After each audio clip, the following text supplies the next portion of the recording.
Losing a spouse is like losing a part of yourself. The mornings feel longer. The silence in the house grows louder. And the world, once shared, suddenly feels unfamiliar. But even in this pain, there is a path forward. Not to forget, not to replace, but to survive slowly and with grace. Experts who work closely with grieving seniors have uncovered 3 quiet but powerful tools that truly help the heart begin to heal. And the second one, it's so simple, yet doctors say it's helped save lives, restoring meaning, strength, and peace in the face of the unimaginable. If you've lost a partner or love someone who has, please subscribe and share your story in the comments. You are not alone in your grief. Together we honor the memories, support each other, and build new beginnings. One breath, one step, one quiet act of healing at a time. After losing a spouse, the world doesn't just feel emptier, it feels unfamiliar. The rhythm of life changes. Simple routines like setting the table or walking through the door carry an invisible weight. But doctors and grief counselors have observed something profound. Healing begins, not by forgetting, not by moving on, but by gently, slowly allowing yourself to rebuild a new identity. One that honors the past but isn't trapped inside it. One that belongs to you fully and without guilt. Experts explain that for many seniors, the deepest part of grief isn't just missing the person. It's the disorientation of no longer knowing who you are without them. After decades of sharing decisions, days, meals, and meaning with someone, being alone can feel like being no one at all. But this, they say, is where healing truly starts. Not with pressure to be cheerful or strong, but with permission to simply exist as a person again. A person who is still here. A person who is still becoming. One of the hardest parts is the guilt. Doctors have observed that many seniors feel shame even thinking about rebuilding a life. They feel disloyal for laughing again, for enjoying a moment of peace, for making new plans. This guilt keeps them frozen in grief, as if happiness would mean they've forgotten. But experts are clear. Grief and growth are not opposites. You can miss your spouse and still move forward. You can love their memory and still love your own future. Psychologists who study aging and loss explain that the brain naturally seeks patterns. When those patterns are broken, like the daily interactions between spouses, the brain feels lost. This creates mental fatigue, confusion, and even a sense of panic. That's why rebuilding identity is not just emotional, it's neurological. The brain needs new patterns, new associations, new meaning, and the only way to create those is to give yourself space to live, even through the pain. Doctors have observed that seniors who resist rebuilding often develop deeper health issues. Poor sleep, declining appetite, reduced movement, and a weakened immune system. The body responds to prolonged grief by shutting down in subtle ways. But those who begin forming a new rhythm, whether through routines, small goals, or personal reflection, often report improved energy, better focus, and a sense of peace that returns little by little. The process doesn't have to be dramatic. Experts say it can be as gentle as waking up and making your bed again, choosing your own breakfast, picking a new flower for the table, writing a thought in a notebook. Each small act says, "I'm still here." And with time, those tiny declarations grow into a new shape of life. Not the same as before, never the same, but still full of value, still deserving of joy. A common fear among seniors is that rebuilding identity means letting go of the person they loved. But counselors explain the opposite is true. When you find your own strength, your own interests, your own daily meaning, you don't lose them. You carry them. You continue the life they helped shape in you. The love you had becomes the root of the life you're still growing. It's also important to remember that identity isn't something you have to define all at once. Doctors have observed that healing often happens in layers. You may start by doing something you used to do together, now in your own way. Cooking a familiar recipe, but with your own twist. Walking a path you both loved, but with a friend beside you this time. The goal is not to fill the absence.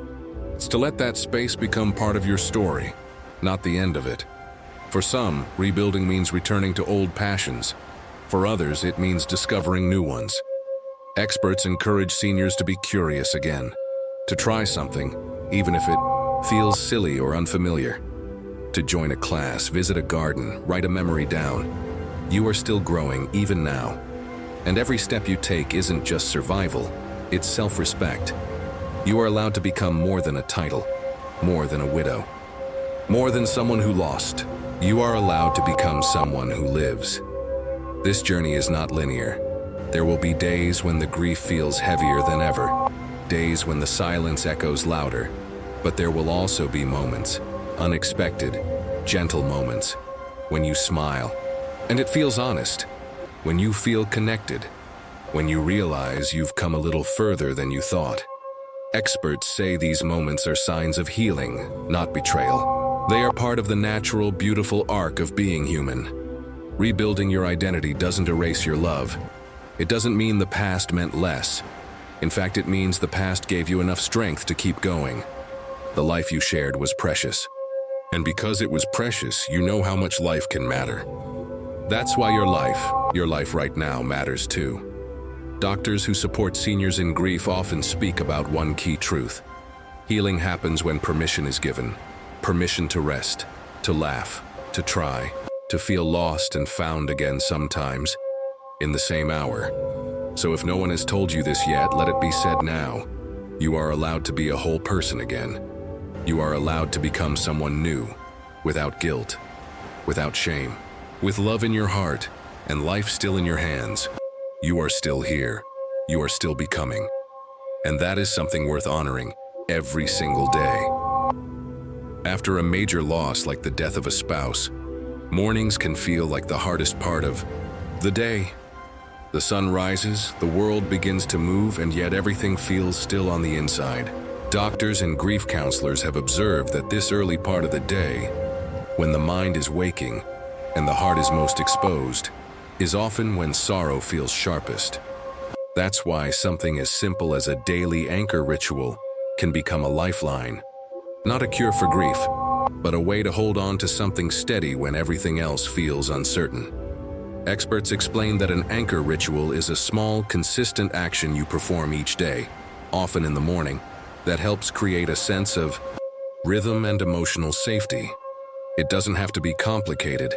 It can be a quiet cup of tea by the window, a slow walk through the garden, a few minutes of writing in a notebook. What matters is that it's done with purpose and done every day. The power lies in its repetition. Doctors have observed that seniors coping with loss often feel emotionally unmoored. Their days blend together. Time either feels too fast or painfully slow. Without structure, the brain has nothing to grip onto. Anchor rituals gently interrupt that drift. They give the mind something predictable, something to expect, something to shape the start of each day, no matter how heavy the grief may feel. Research shows that routines signal safety to the brain. When something is familiar and consistent, the body responds by lowering stress hormones like cortisol.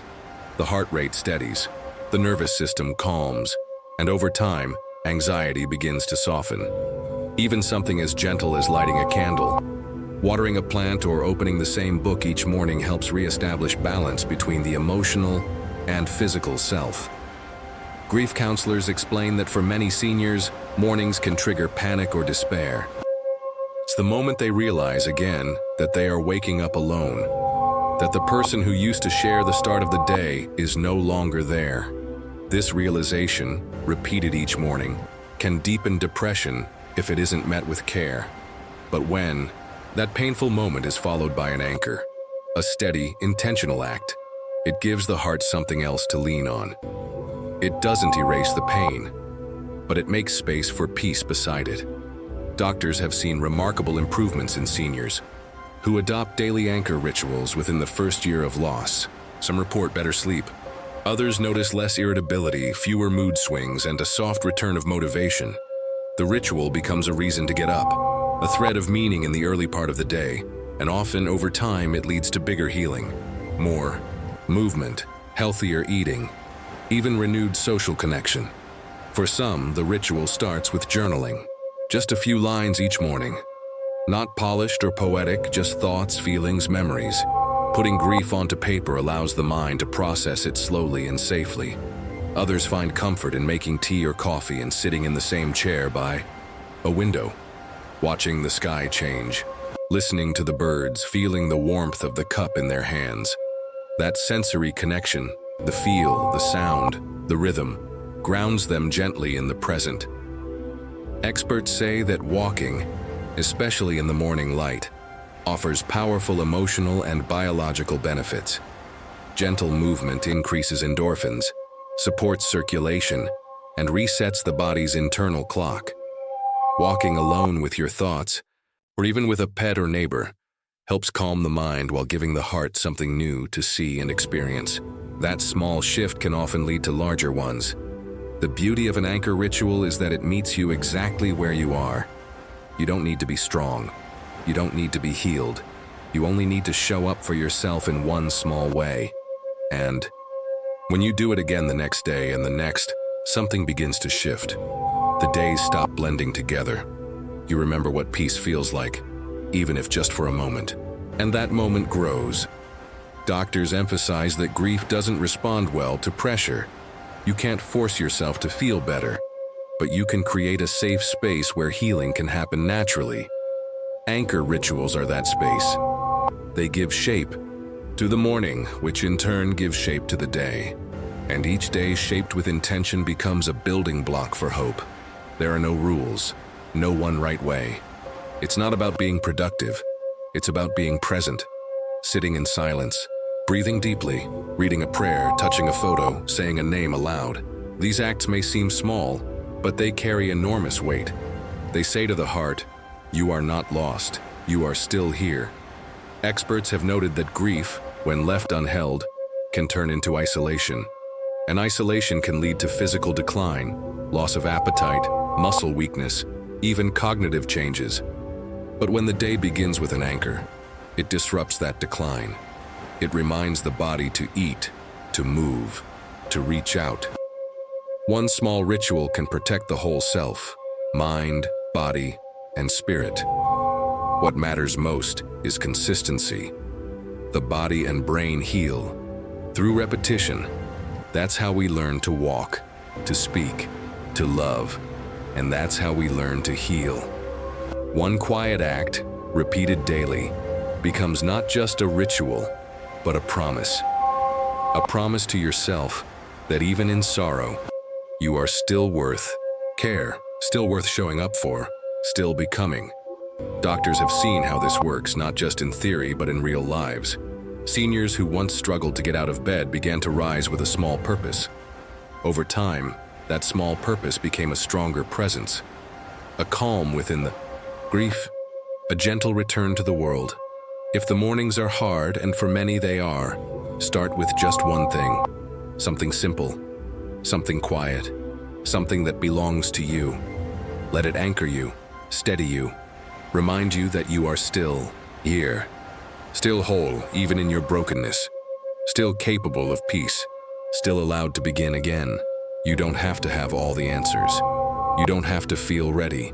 You only have to take one step, one breath, one quiet moment each morning to return to yourself. That's how healing begins. That's how life continues. And that, more than anything, is worth holding on to. Losing a spouse can feel like the world has gone quiet. Conversations stop, routines change, days stretch long. For many older adults, the deepest part of grief isn't just about losing the person, it's about losing connection. Doctors and grief counselors have observed that isolation after loss isn't just painful, it's dangerous. And the only proven remedy is rebuilding something powerful, a circle of meaningful connection. Experts explain that meaningful connection is more than just being around people. It's about being seen, being heard, being valued. It's about waking up and knowing there is someone who cares whether you had breakfast, someone who would notice if you didn't show up, someone who wants to hear your voice, not out of duty, but out of real human warmth. Researchers studying grief in seniors have discovered a consistent truth. Those who take steps to create or Recreate emotional closeness with others, heal faster and in healthier ways. Not by replacing what was lost, but by adding something new. Something that reminds the heart it still has value. Something that helps the brain stay engaged, the spirit feel included, and the body stay active. Loneliness is not just a feeling. Studies show it affects the immune system, raises blood pressure, increases the risk of depression, and even shortens life expectancy. But seniors who form new bonds, even small ones, reverse these effects. Doctors have observed lower rates of hospitalization, reduced use of medications, and stronger cognitive performance in those who maintain healthy relationships after loss. The path to connection doesn't have to start with big commitments. Experts suggest that even brief interactions, a chat with a neighbor, a phone call to a cousin, a short visit to a local group, begin to send signals to the brain that life is still social, that you are not forgotten, that you are still needed. One of the most effective ways seniors create these circles is through shared purpose. Volunteering, attending support groups, joining community classes. These aren't just distractions, they're doorways. Doctors explain that when older adults find ways to serve or engage with others, they report a sense of usefulness and pride that grief had buried. That sense of purpose helps shift the mind from what I've lost to what I still have to offer. Support groups in particular provide something unique, the company of people who understand. Not out of sympathy, but from shared experience. Talking with others who have walked the same road reduces the weight of grief. It allows emotions to be expressed without fear of being a burden. Counselors have observed that those who join bereavement circles often begin sleeping better, smiling more, and rebuilding trust in life because they no longer feel alone in their sorrow. Friendship, too, plays a vital role. But for many seniors, making new friends after losing a spouse feels strange. They wonder if it's too late, or if anyone could really understand. Yet studies show that even one emotionally supportive relationship can protect against decline. It doesn't have to be many people. It just has to be someone real, someone kind, someone steady.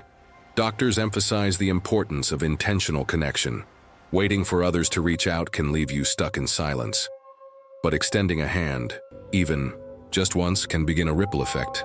A friendly gesture, an invitation, a return to an old church group or knitting circle. These steps are small, but they say something loud. I am still here, and I still matter. Even digital connection has value. Seniors who text, video chat, or join online communities have shown greater emotional resilience than those who withdraw. Technology can feel unfamiliar, but it opens new doors, especially when in-person options feel limited. And once those doors open, the loneliness begins to lift. Grief narrows the world, but connection widens it again. Doctors have observed that once emotional warmth returns, through friendship, laughter, shared meals, shared silence, so does appetite, movement, curiosity, and sleep. The body begins to follow the heart, and the heart, slowly, begins to trust. Again, building a circle of connection is not about replacing your spouse. No one ever could. It's about rebuilding your relationship with life itself, with the part of you that still needs people, still craves belonging, still wants to care and be cared for. You may feel hesitant. That's normal. Starting over is never easy. But the beauty is, you don't have to start big, you just have to start. Say hello, show up, sit beside someone, let someone sit beside you. These small acts are how circles begin. Experts remind us that human beings are wired for connection at every age. And seniors especially carry a wisdom, a calm, a depth that the world needs. When you share your story, your presence, your listening ear, you are not only healing yourself, you are helping others heal too. If you've been feeling alone, you are not weak, you are not broken, you are human. And you are not alone in that feeling. But you do have the power to change it, to create a life where your heart feels held. Again, where your name is spoken, where your laughter returns not as a betrayal of grief but as proof that love still exists. Doctors have seen it. Counselors have witnessed it. Seniors just like you who felt lost began again and found not just healing but joy. You deserve that too. Let this be the day you take one small step, one small call, one small yes. Because your life is not over, and the circle you build from here could be the most meaningful one yet.